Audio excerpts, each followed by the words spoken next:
Good afternoon, everyone. Good afternoon. Madam Mayor, Deputy Mayor Albert, Councilmember Janice Lewis George, residents, and other distinguished guests, friends, and colleagues. My name is Rich Jordan, and I have the honor of serving on the board of True Ground Housing Partners. And what a wonderful occasion it is to gather here today for the grand opening of Riggs Crossing here in the district.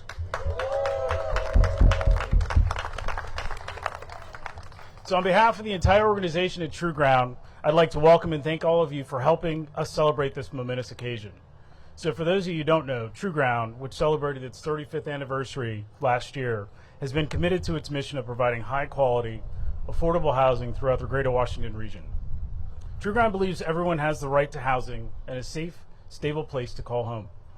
In addition to housing, True Ground has a strong resident-centered services program, which provides its residents with the necessary tools to allow them to achieve their respective goals, at the same time allowing them to thrive and become productive members of the communities in which they live.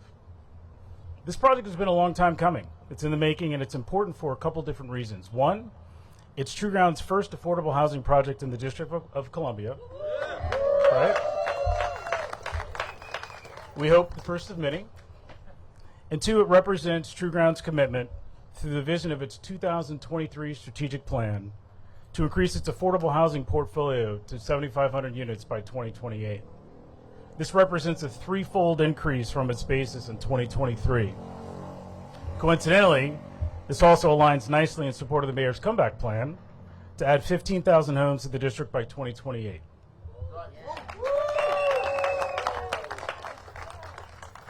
So we're extremely excited to work with and support the district in achieving its housing goals. I want to take a moment to personally thank and recognize Carmen Romero, the CEO of True Ground, and her entire staff for yet a job well done. This is a great project for the district. And True Ground looks forward to future opportunities to work together with the district to deliver high-quality, affordable housing for its residents. Again, on behalf of True Ground, thank you all for coming, and it's my pleasure to introduce a very special guest, Miss Mary Worsley, a DC native and the newest resident of Riggs Crossing.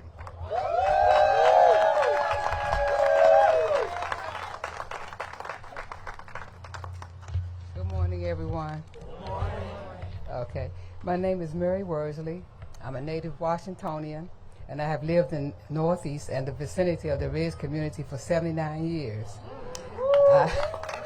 I'm so excited to be one of the first residents of Riggs Crossing. I'm already meeting some of my new neighbors, experiencing the beautiful and colorful amenities, and learning about all the amazing programs coming to our community. And from the looks of this crowd, I think you all are excited too. Thank you, everyone. Thank you to everyone who made Riggs Crossing possible, and thank you for looking out for seniors in the district.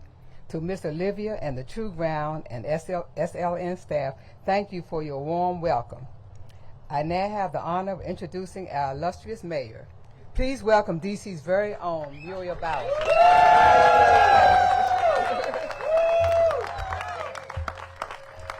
Well, hello, Riggs Park.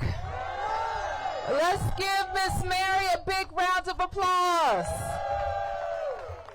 Let me see one of them pom-poms, Miss May. Let me see one of them pom-poms. Because I want them to write that I'm doing a victory lap.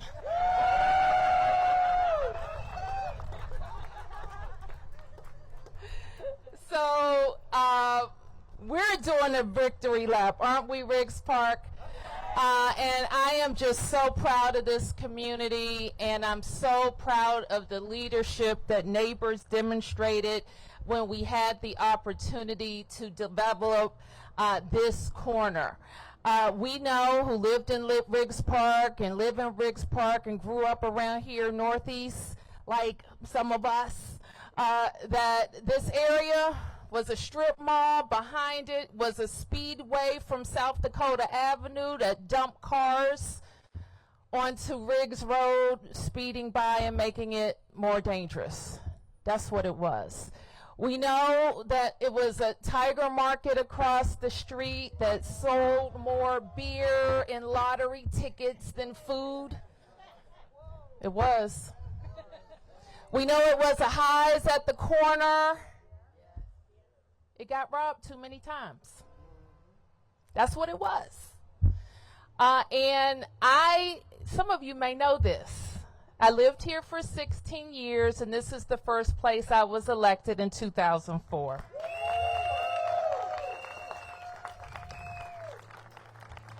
And about then, in 2004, I walked with a couple of neighbors, Valerie Dunbar, I think then, and Tracy, whose last name I'm forgetting, who worked for Mayor Fenty at the time.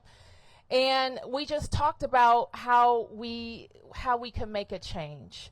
And slowly, little bit by little bit, that's what we did. It involved DDOT. It involved DCRA. It involved DMPED. It involved the mayor. It involved the council. It involved the LRCA. It created the Lamont Riggs Development Task Force. And I'm glad to see that Gwen is here, who chaired that task force for many years. And Rodney is back there, who co-chaired the task force. So this community, and when I come through and drive by to go see my mother, I just remarked that everything that the task force set out, from the new Lamont Riggs Library to a grocery store at Fort Totten Metro, to Arts Place that Jane Cafritz promised, to bringing more than 300 jobs in neighborhood serving retail here with the Walmart, to the new community now that Sharon lives in that used to just be a big lawn over in Lamont. This community showed what neighborhood development looks like. Let's hear it for the Lamont Riggs Development Task Force.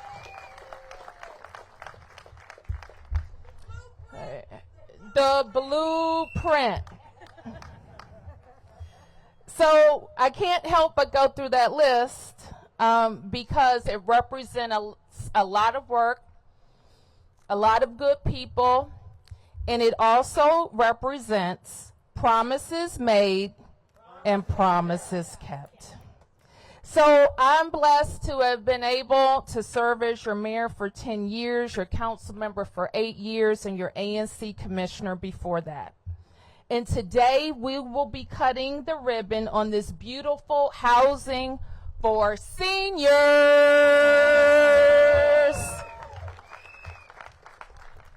Singers, young and old. Because it starts at, it starts at 55. Is that it? Yeah, it starts at 55. And today, I'm not just speaking for myself, but all the tenacious seniors, the group of neighbors who said, we live in a really good neighborhood. We're staying, we're not going anywhere, and we will make it great. So I'm very proud I was here at the groundbreaking not too long ago, I believe, and your council member, Janice George, was here. It's her birthday, so give her a big birthday shout out. And I know I can speak for her and all of us in saying that we are proud to celebrate this final phase of turning an old speed ramp into beautiful housing. And I am also very pleased to be joined by a lot of people who want to follow this blueprint, Director Hines, in neighborhoods across Washington, D.C., because they are committed to building affordable housing. That's right. We want affordable housing. And we have been very lucky, but also very committed in this city to use the Housing Production Trust Fund, which is our most important tool in building affordable housing. This project, this one, $25 million from the Housing Production Trust Fund. I promised when I was elected 10 years ago that every year I would put at least $100 million in the Housing Production Trust Fund. 100 million times 10 would be $1 billion. But it turns out that we've done like 1.5 billion in the Housing Production Trust Fund. More than any jurisdiction per capita in the United States of America. And because of those investments, we have more than 30,000 Washingtonians in affordable housing today than we did in 2015. So I'm proud today. You know, I'm highlighting my 26 budget. And I talked some about our 26 budget on Monday. And that's the budget that we've been working on since last November. And the proposal that we will send to the council will right-size some spending based on where we are in our economy, but it will also make some big, bold, aggressive investments in our growth. Our job for the next 4 years is not to sit on our hands and hope things change. Our job is to make them change. We know our CFO estimates that 40,000 people could be impacted by job losses because of DOGE, not because of us. We know those changes could be personally devastating, but we also know that they have a devastating impact on our budget. So this budget for FY26 in the next 3 years will adjust those changes in our revenues, and we will continue to grow. Our first big announcement related to this growth agenda was that the Washington Commanders are coming home.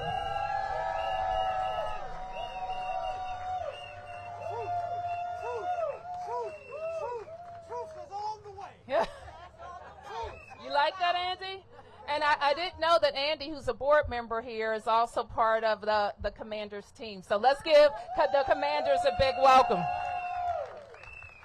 So today I am pleased to announce that I will be able to match the commitment I made 10 years ago and include a $100 million HPTF investment in our upcoming budget proposal. It will continue to help us create affordable homes, but it will also continue to put people to work. It will continue to put our small businesses to work. It will help people remain hopeful about our city, stay in our city, help their kids get out of their basements and enter their own homes in our city. That's what they tell me. That's what we need to do. Now, I said that our proposals are also going to be aggressive. And that's because we need to make sure that we have the environment where these projects will work. Now, we have invested, I already said, over $1.5 billion in affordable housing and created over 30,000 units. And because of some changes in our policy environment related to rental housing, some of those properties are in trouble. Some of those properties can't pay their bills, they can't pay security, they can't keep maintenance, and it threatens the viability of those projects. When we have too many projects that are in trouble, it's harder for good projects like this to get financing from the outside. So that's why it's important that we send the clear message that DC is a great place to do business and build affordable housing. A couple of months ago, I introduced to the council a bill called the Rental Act. There are several provisions that make it easier to invest in affordable housing in the district, including modernizing TOPA, including reforming ERAP, making our Housing Authority Board permanent, giving them the stipend that they need. I got to put that out there because it's necessary. And really sending the signal that we as a government, mayor and policymakers, are ready to do business with good, affordable housing developers. Are you with me, DC? So, $100 million, aggressive reforms, and we will meet our new goals. Actually, I think we should make them bigger. Don't you, Nina? We want 15,000 people in the downtown, and we want more people across all 8 wards. And we believe that everybody deserves safe and affordable housing in Washington, D.C. So with that, I've talked a long time, but I do want to introduce Nina Albert, who will say a little bit more about all of the good people behind me, including our director from the Department of Housing and Community Development, Colleen Green. Give her a big round of applause. Director Brian Hamblin from the Department of Buildings. Give Brian a big round of applause. And we have a number of leaders for our affordable housing, our construction communities, who know what can be done in this city in the right environment. So with that, Nina Albert, our Deputy Mayor for Economic Development.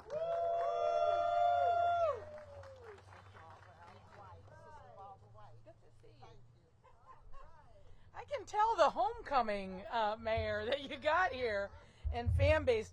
Good afternoon, everybody. It is so wonderful to be here. There's so many acknowledgments to make when you are preparing for a ribbon cutting. I know that the team will come up here and, share a little bit about, the village that it takes to deliver an affordable housing project and a senior affordable housing project. On our side, I just want to recognize our team, the government's team, that makes all of this happen. The developer comes, they put together a proposal and a package, they tell us, this is what we envision for the site. And they go and try and make it all work out and finance it privately if they can. And then there's like little tricks to the trade and opportunities and sometimes roadblocks. And so they'll come to DHCD, our Housing and Community Development team, led by Director Colleen Green. They'll go to the Housing Finance Agency, led by Executive Director Chris Donald, who's here, and they'll go to the Housing Authority and say, hey, do you have some tools like vouchers and other things? And so they'll go to the team led by Chief Keith Pettigrew to say, how do we pull all of this together to get a project going fast and now? Because we have seniors and other people who need homes as quickly as possible. So thank you to everybody who was part of making this happen, because it does. It takes a village. I want to recognize my team member just because I have the power of the podium here, and just say thank you to Project Manager Patrick Smith, who on the DEMPED team made this happen. And when we look at this, this is the second phase of the Fort Totten Development Project, the first of which delivered 90 townhomes just around the corner. And they look fantastic. I live down the street, and every time I come by here, I'm just in wonderment of how things have changed. We all want great housing options throughout our neighborhoods. But housing just doesn't come out of nowhere. You just can't will it and hope that it's going to happen. I just talked about that village, that ecosystem that has to work together to come up with something great. This entire development was possible because of the private sector, because of the public sector, because of the $100 million committed by Mayor Bowser every year for the past 10 years to deliver affordable housing. And it takes a visionary and a true commitment from true housing partners who committed and saw the opportunity here for a new community in Ward 4. Those investments paired with our economic growth, we need to, the mayor said it, you need to continue to grow for people to continue to invest. They have to see what that future looks like. And that's why the growth agenda is going to be so important. But These investments right now, just to bring it back to housing, has enabled us to build a significant amount of housing over the past 10 years. That production of housing has stemmed the rise of housing prices. We have slowed our housing price growth over the last 5 years more than any other city, more than the average nationally. It's because of housing production. More housing units means lower prices. Unfortunately, due to a perfect storm of economic headwinds combined with leftover pandemic-era policies, our housing ecosystem in the District of Columbia has been pushed off balance. We are now at risk of not only slowing housing production, but also losing the affordable housing investments we have made, and we just cannot let that happen. That's why Mayor Bowser proposed the Rental Act, a comprehensive solution to stabilize our housing market, ensure that rent is paid, and improve the investment climate. The Rental Act was not willy-nilly, random, middle of the night kind of work. We studied what was necessary, we vetted it among housing experts, and we drafted it thoughtfully. So without making the fixes that we have proposed, new housing production will continue to slow, and housing prices, which is what everybody cares about, will increase as a result. It was proven what it did when we produced more housing and how it changed the trajectory of rent increases. We've got to get back to producing and delivering more housing in order to make sure that house prices across the income spectrum are affordable to all DC residents. Now, we have seen some proposals from our friends on the council that take on the goals of the Rental Act piecemeal, but that will not work. We need a comprehensive solution, we need bold action, we need the Rental Act.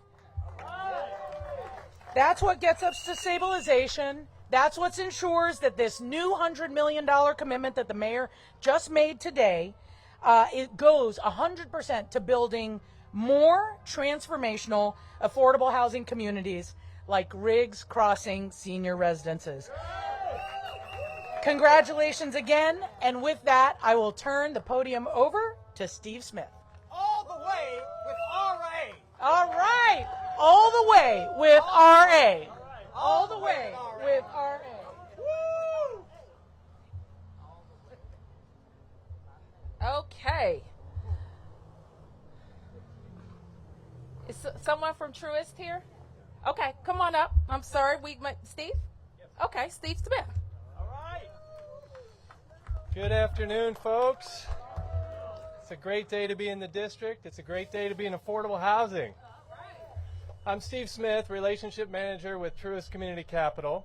I just want to thank Carmen and the True Ground Housing Partners team for your partnership and for having us here today. And I want to acknowledge some Truist teammates in the crowd. Where are you? Slipped there. My teammates over here. Glad to be here.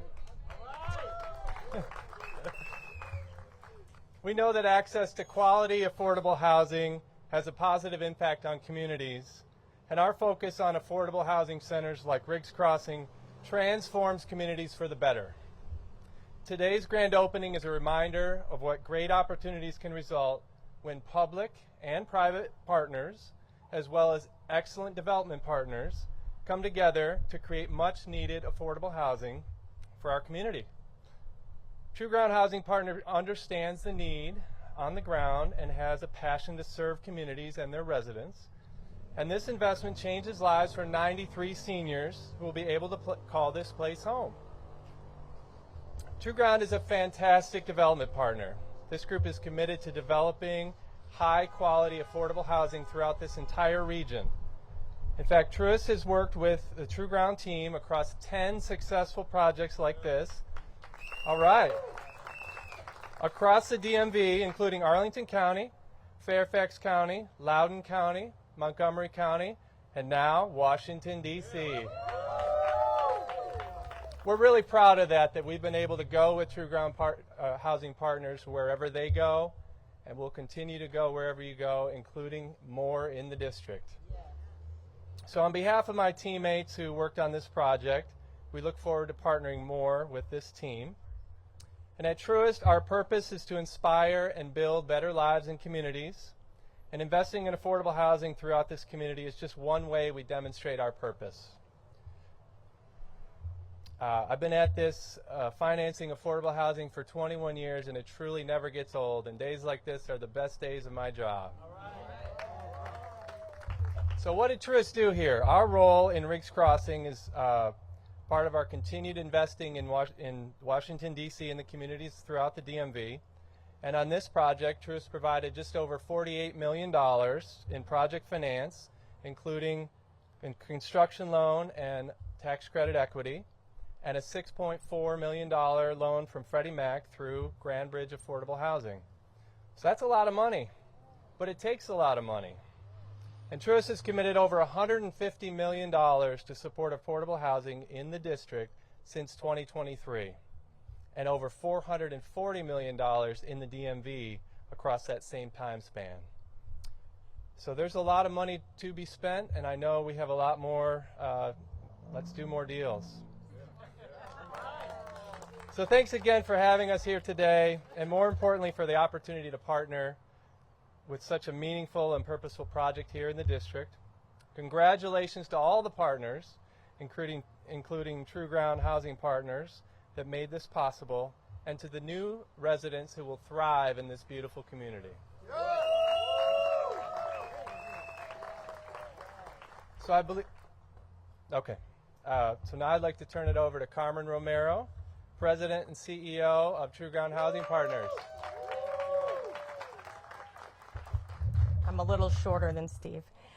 Welcome, everyone, and I am so honored that we are joined here to celebrate this milestone opening of Riggs Crossing Senior Residences with our mayor, with so many leaders, members of the community that have worked so hard to make this moment possible. The mayor walked through the very intentional planning that went into so many amenities that the residents here will enjoy. And the financial tools, the Housing Trust Fund, the local vouchers, the permit expediting, which we availed ourselves of through the Velocity program.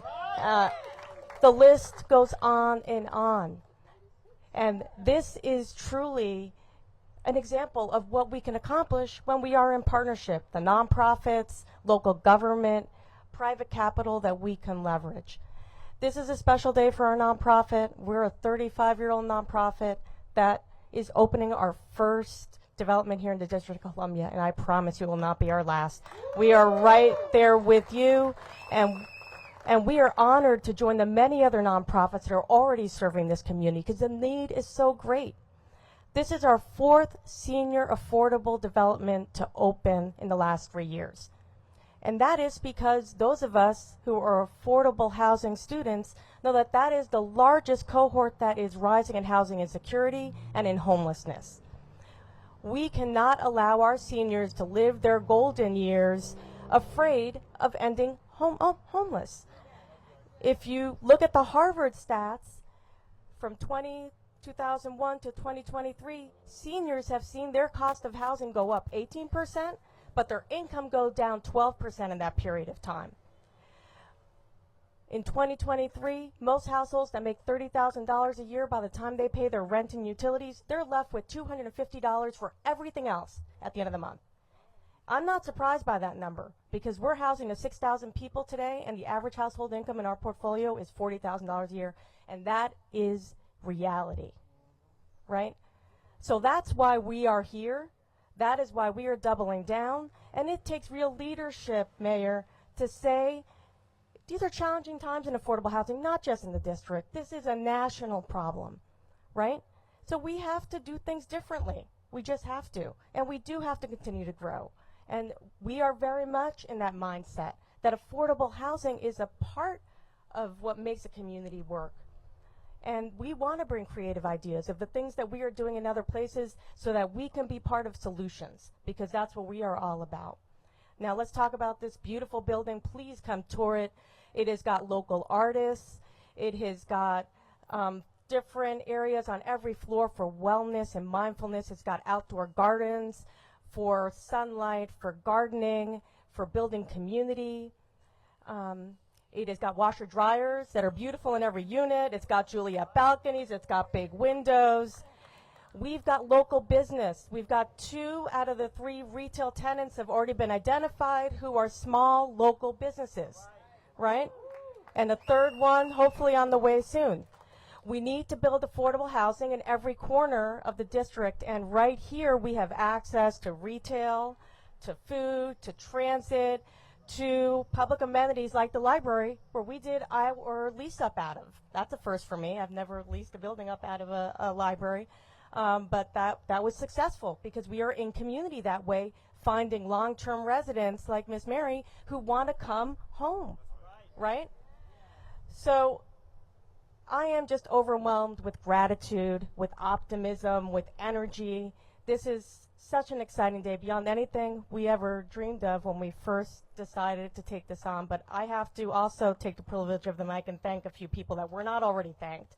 I will not repeat, but I have to first and foremost start with EYA. I've got the members of the team here that built those beautiful townhomes. They picked us. We would not have been given a shot without EYA picking us. So thank you, EYA, and excited to continue working with you as you continue to build near neighborhoods. I forget your tagline, but to our construction team, Davis Construction, our construction management team, KCM, our architects at Torty. This building is beautiful. Please take the tour. You will not be disappointed. I am so proud. We have got a commitment to PSH here. We have groups like Chapman Todd, who are long-term partners of the city, are going to help us make sure that we are implementing that in the right way. And then to my staff, my team, well, first our board members. We've got several here in the audience. You've met Rich. Yes, Andy Van Hoort from the Commanders also serves on my nonprofit board of directors. But we have many other board members here as well. But to my real estate team, led by Mike Chiappa, who's been with me 10 years, who lives in the district, to Mitch Crispell, who lives in Ward 4 somewhere. You're here. He was the director on this project, and Joanna Shin. Every detail, to the books that you see on the bookshelf, they thought about. Please take the tour. As well as my asset managers who are going to work with you, because the operations of the buildings matter. How we collect rent, how we keep people housed, because you can do both. You collect rent. Our eviction rate last year was under 2% and has been throughout the pandemic. We can do both. We can keep people housed and have strong economics for our affordable housing portfolio, and we are excited to do that here. The future is bright. I think it's time to cut a ribbon, but there might be some Q&A that the mayor wants to take. Mayor, for the next round of HPTF funding, the $100 million, I'm wondering if there's any strategy on the investment as far as whether this will be geared more toward the creation of more, the preservation, and what if there's any sort of strategy on how the funds will. Well, we always look at the environment that we're in, so I can't say that we have a preset number at this time for production or preservation. Yep. How will this fit in, if at all, to the affordable housing plans at the RFK site that's being eyed for affordable housing? Well, these funds are for FY26, so I don't know that they will fit into the RFK site at all. But we know that we want to keep investing in the Housing Production Trust Fund. We do believe, as has been mentioned, that when the residential parcels at RFK are developed and are zoned and developed, up to 5,000 to 6,000 of units of housing could go on those parcels. And like most of our affordable housing projects across the city, as Nina mentioned, there are all levels of financing, and many of those projects come to the city for HPTF or low-income tax credits or some measure of financing. Yep. For the $100 million, can you kind of explain how far that goes every year? I'm not sure if historically that helps for 4 projects. That's projects. a great question. It doesn't go as far as it used to, is the short answer. And Nina, perhaps the question was how far does it go? Oh, sorry. Well, the experts are really with me, Director Green and Executive Director Donald. So there's typically a combination of typically it's LIHTC first, and then they'll work with the Housing Finance Agency. But HPTF has really served to close an even further gap for projects that are innovating or trying to achieve deeper levels of affordability or have some special circumstance, like senior housing specifically, actually. I don't know if Director Green, if you have an estimate per year of what $100 million in HPTF does, but it is the most flexible form of financing that we have, and it allows us to deliver on projects that might not otherwise be feasible through more traditional means. Sure. So if you do the math, on average right now, subsidies that we're providing to affordable housing range between $600,000 and $700,000 per unit. So hopefully we'll be able to figure out ways to do more value engineering, think about other construction opportunities in order to reduce that. But as costs have gone up, obviously the subsidy that's required to produce affordable housing also rises. So as the mayor said, it doesn't go as far as it once did, but we do everything that we can to make sure we can touch as many units as we can to create them. One more question, following up. Well, good to see you, love. It's good to see you. Good to see you. Give me 1 second, okay? I promise we'll get to you. And just as a shorthand, as mentioned, this building, beautiful building here in Ward 4 in Riggs Park, it has a $25 million contribution. And then just for the budget overall, obviously, FY26 budget, do you have a timeline when we're going to get that budget to the council? I know yesterday they had passed a resolution saying that it would need to be delivered by May 15th. So I didn't know if you have Yeah, so let me just be clear about this, and I want to correct some information that I think we've heard. I told you a while ago that we were finished with the FY26 budget, and we are, but we do need to address FY25. And FY25 does affect the certification of FY26. So it's simply not true that we're holding it up for kicks. We are waiting to get some resolution to the 25 issue. And I have given my team, and I think I'm in agreement with the CFO, that we're at the time that where if there aren't fixes, then we're going to have to balance 25. We're going to have to balance 25. Hey, Mayor, question on the Rental Act. Sure. Oh, Martin Ostermuel from the 50verse. How are you? On the Rental Act, have you gotten any word or kind of any insights from the council as if they're going to move the Rental Act in any certain amount of time? And is there a date certain by which you would like to see it passed? If not, things could get worse in the district housing market or kind of. Things are worse in the district's housing market. We raised that flag loud and aggressively when we introduced the bill, when we started discussion on the bill, when I moved an emergency last fall related to ERAP.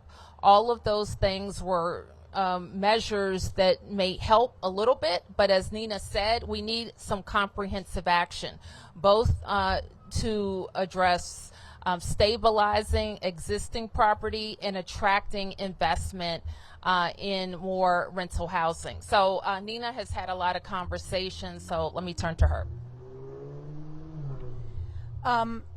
We need the Rental Act passed as quickly as possible.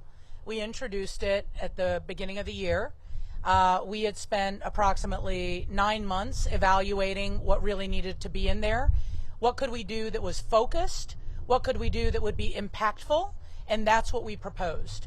Everything from establishing really the star board for the Housing Authority, making sure that leadership that's qualified and can work really well together is in place to make sure that the Housing Authority continues the good work and improvements it's made. We want to make sure that we are in line with the rest of the market in this region in terms of treating tenants that have not been able to pay their bills on time fairly, but also that there's a very clear timeline so that it brings the parties together. The mayor had mentioned TOPA. TOPA, the way that we've proposed it, has been to preserve what it was intended for, to make sure that people who are at middle and low income have the right to purchase their home. We have not touched that at all. We are preserving that, but we're wanting the market rate units and buildings to be able to move more quickly, because that money in the transaction of a market rate unit actually goes back into HPTF.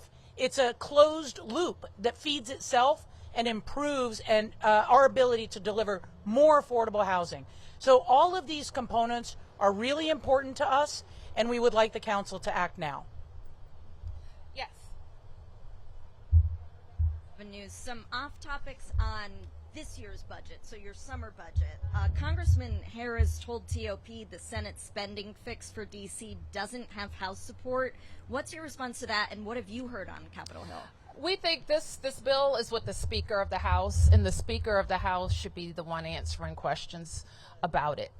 The Speaker needs to move the bill. Listen, bipartisan support in the Senate is their snafu. Everybody knows it, and they need to fix it.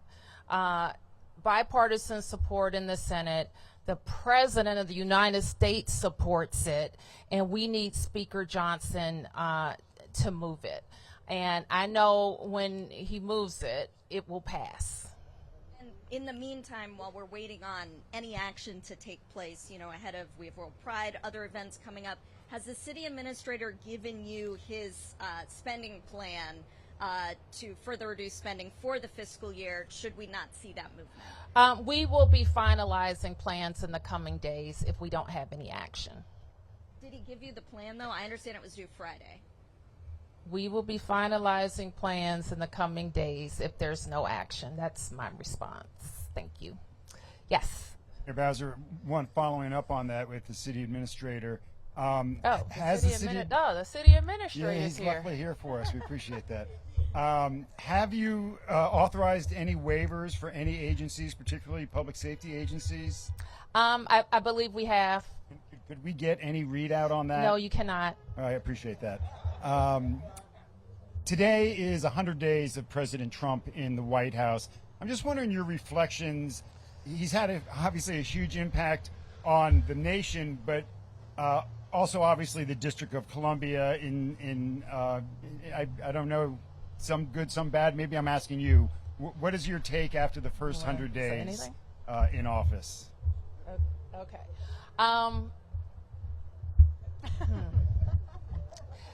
I don't want to make this about politics, okay? I'm going to stick to the dollars and cents, okay?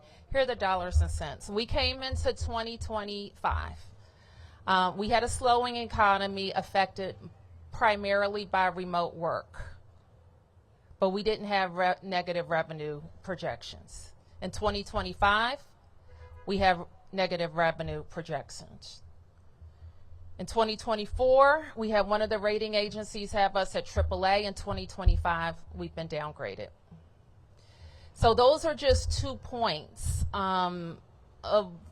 because of actions that have nothing to do with us, because of federal job loss and federal interference. Our economics, our dollars and cents have been impacted. And so that's why it's so important for us. And you're going to hear me say this more often. We can't sit on our hands. We have to make changes to adjust quickly to what the federal actions have created in D.C. This Doge economy is what I've called it. It slowed us. It's causing us to have to make very difficult decisions about programs and services that have helped us become a world-class city. Do you think it's a win for the city? Are you relieved that the president so far has not followed through on his threats to take control of the city? Mark, as I mentioned to you, that's not how it works. You know that. And we until we become the 51st state, we're always subject to the whims of a Congress and the rhetoric of a president who could maybe not take over the city, but make things difficult in the city. But on the same token, on the other side of the token, President Trump, he could stop firing employees. He can hire people back. He could slow down on the disposal of federal properties without a plan. He could make huge investments in infrastructure that belongs to the federal government that could help us, like Union Station, which could be a transformative economic development project for the district. So there are things that the president can do. You know that he is very focused, and I happen to share this value that we should be the safest and cleanest capital in the world. And so I think there are things that we will work on together. So far, no money has been associated with those ideas, but we have some ways that the federal government can be a productive partner with us. Okay, 51, yes ma'am. So the other potential risk to DC's finances are the possibility of Medicaid cuts. How has the uncertainty about whether we will see these cuts, whether they will be specifically targeted to DC, impacted healthcare budgeting, planning? We just had a hospital open, and that expected to rely heavily on Medicaid funding. What is your message to Congress right now as this is expected to come up next week? Well, it's not just from us. It's from Americans all across our nation who rely on Medicaid. I happen to think it's one of the most cruel things to take insurance away when people have had it. Some people, us, we've been committed to insurance for years. But some people in these red states, they only just got Medicaid. They've only just been able to take their kid on a well baby visit or to the dentist. They've only just been able to get medication for their high blood pressure and diabetes so they can prevent the loss of a limb. I'm not talking about DC. All those things are true in DC, but they've been true for a long time. In West Virginia, they just got insurance. In Mississippi, Alabama. So those are the people who are relying on Medicaid. And if you want to take, you don't want a mom to be able to take the baby for a well baby visit? Or a senior to be able to get insulin? And then those are the individuals. Now let's talk about the health systems that will fail in rural America. Children's Hospital in Washington, D.C. could severely limit their capacity. This is a premier children's hospital, not just for D.C., not just for the nation, but globally. And so I just got to think the members of Congress and the senators won't let that happen. I've got to think that. Now, you ask, is D.C. especially impacted? There are other jurisdictions that also have a different match that would be impacted, we think, if D.C. were impacted in that way. And we think those states and senators will make the case for maintaining their match. What about our match? We had a loss there? I think they go together. Yes. Mayor, your response to the council saying that they don't have enough time to look through the 2026 budget because of the delays. Oh, the council has 70 days by law. And so when they get the package, they have 70 days to look. No matter when they get it, they have 70 days. And that includes the $20+ billion operating budget that we send every year. They do it in 70 days. That includes our capital budget, which is $10 billion. They do it in 70 days. That includes the $500 million in capital that we have for the RFK redevelopment. That's $500 million of the $10 billion in capital. They do it every year in 70 days. Any other questions? Yep. Question on RFK. Some of the concerns that we've heard a little bit about so far is the master development rights. to the commanders for some of the parcels surrounding the stadium. What does that mean? Is DC losing any input in some of the development decisions around that? Will DC have any veto or approval decisions in that space? How will that work? Well, we see it as a great benefit.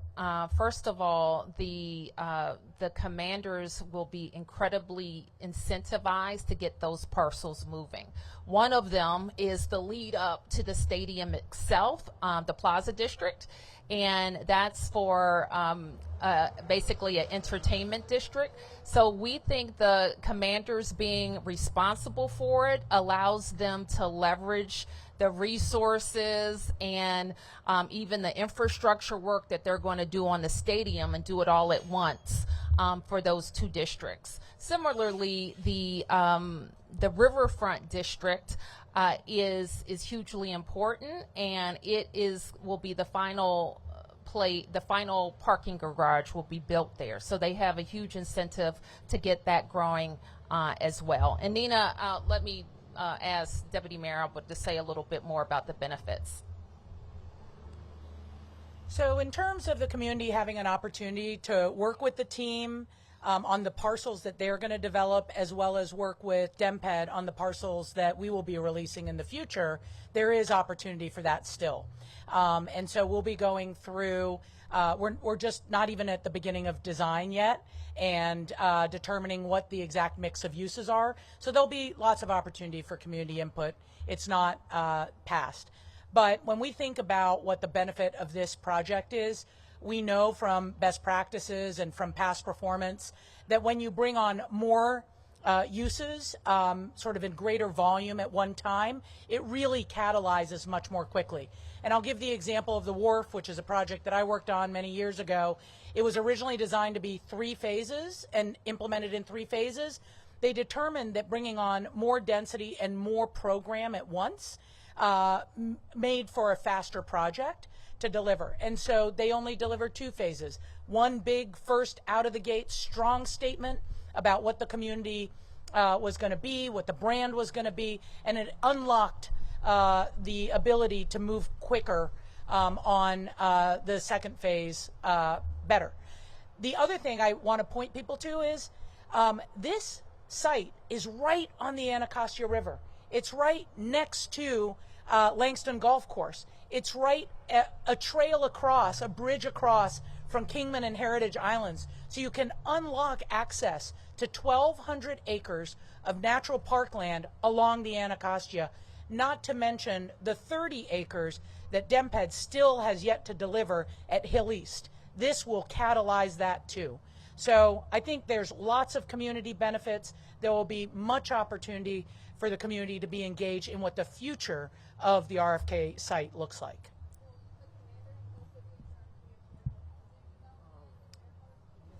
Yeah, so the commanders are very interested and are committed to developing housing as well as including affordable housing in their developments. So I don't get your question. Some of the parcels in which the commanders have master development rights Yes. are expected to include housing. Yes. And so I'm wondering if they will be expected to also deliver on the affordable housing finances, or how that arrangement Yes, will work. that's how it works. If you look at any of the other private development, just look at the wharf. There are affordable units at the wharf. And they were accommodated in our transfer with the developer. So that's how it works, and it's very common. That was private development. The Nationals weren't in charge of like the development around the ballpark. I didn't say anything about the Nationals. I said the wharf. Yeah, but the Nationals is also not like those. Most of those, I think some of the parcels around Nats Park belong to the Nerners, but not most. It's very different. This is a campus. Yep. Following up on, you had mentioned the council having adequate time with the 70 days. If my math is right, 70 days from today brings us to July 9th. And so are you planning to get the budget to them soon? Because we have that July. Yes. Yeah, we're back. Yes. Yes. I okay. am. Yes. Listen, let me just say this. We have no interest in supporting the budget. We are done. We're talking about it. We want it to move. We have some things that need to happen. The council will have the budget, but for something out of our control. So yes. The question I was trying to get at was the July 15th, Yes. Per the exclusive negotiation agreement, that a vote would need to happen on legislation by that date. But just when the council finishes its votes on the budget, that's when it needs to happen. So you're not concerned that the commanders could pull out if it's not reached by then, because they have that opportunity the way the term sheet is listed out. I expect that the council wants to get to his vacation, and they're going to get to it. And so we, I don't mean to be flippant. So think of July 15th or the second vote on the budget. Think in those terms. Do you follow me? Yeah, well, it sounds like you're not concerned as far as it relates to the term sheet. Are you saying that they will be meeting that date? I don't know when they're going. It's up to the council when they take their votes. But what I'm saying to you, if the second vote on the budget is July 21st, it doesn't matter. So as long as the first vote is by July 15th. No, okay. As long as the second vote includes the Commander Stadium and it's before the council goes on recess, that's what we agreed to with the team. Do you follow me? I follow you, but the term sheet lists the July 15th date, so that's okay. If you look at the line just under the line that you're quoting right now about the 15th, it clearly indicates that by mutual consent that date can be extended. So if the council's voting on the second vote on, say, the 17th, by mutual consent, the exclusivity extends to the second vote. So the mayor's idea of frame it around the second vote or the 15th. But the term sheet envisioned and allows for flexibility as to when the exclusivity period ends.